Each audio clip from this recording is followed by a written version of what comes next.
அனைவருக்கும் அன்புடன் வணக்கங்கள். இன்றைய திருக்குறள் அதிகாரம் 46 சிற்றினம் சேராமையிலிருந்து குறள் எண் 459 தான் இன்னைக்கு நம்ம பார்க்க போகிறோம். குறள் பார்க்கலாம் வாங்க. மனநலத்தின் ஆகும் மறுமை மற்ற அஃதும் இனநலத்தின் ஏமா புடைத்து. மனநலத்தின் ஆகும் மறுமை மற்று அஃதும் இனநலத்தின் ஏமாப்பு உடைத்து. மன அப்படின்னா மனத்து, நலத்தின் அப்படின்னா நன்மையால், ஆகும்னா ஆம், மறுமைனா மறுமை பயன், மற்றுனா பின், அஃதும்னா அதுவும், இன அப்படின்னா சுற்றத்தினது, நலத்தின் அப்படின்னா நன்மையால், ஏமாப்பு அப்படின்னா பாதுகாவல், ஏமாப்புனா என்ன பாதுகாவல், உடைத்து அப்படின்னா உடையது. இதோடைய விளக்கம் பாருங்க. மனதின் நன்மையால் மறுமை இன்பம் உண்டாம், அதுவும் இனத்தின் நன்மையால் மேலும் உறுதிப்படும்.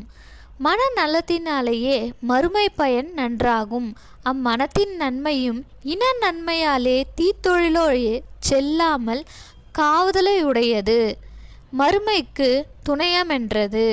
மனநலத்தால் வரக்கூடிய மறுமையை மட்டும் கருதினாலும் அதற்கும் கூட சகவாசத்தின் இனநலம் துணையாக உதவக்கூடிய ஒரு காவலாகும். மனநலத்தால் மறுமையும் சிறப்பாகும், மேலும் இனத்தின் நலமும் சிறந்து விளங்கும். மனத்தின் நன்மையால் மறுமை இன்பம் உண்டாகும், அதுவும் இனத்தின் நன்மையால் மேலும் சிறப்புடையதாகும். நல்ல உறுதியான உள்ளம் படைத்த உயர்ந்தோராக இருந்தாலும் அவர் சார்ந்த இனத்தின் உறுதியும் அவருக்கு வலிமையான துணையாக அமையக்கூடியதாகும். ஒருவனுக்கு மனநலத்தால் மறுமை இன்பம் கிடைக்கும், அதுவும் கூட இனநலத்தால் வலிமை பெறும் அப்படிங்கிறத அழகாக திருவள்ளுவருங்க சொல்லியிருக்காரு பாருங்க. மனநலத்தின் ஆகும் மறுமை மற்றதும் இனநலத்தின் ஏமா புடைத்து.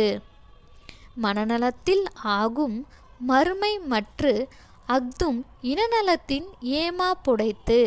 நன்றி. நாளை மீண்டும் வேறு ஒரு திருக்குறளுடன் சந்திப்போம்.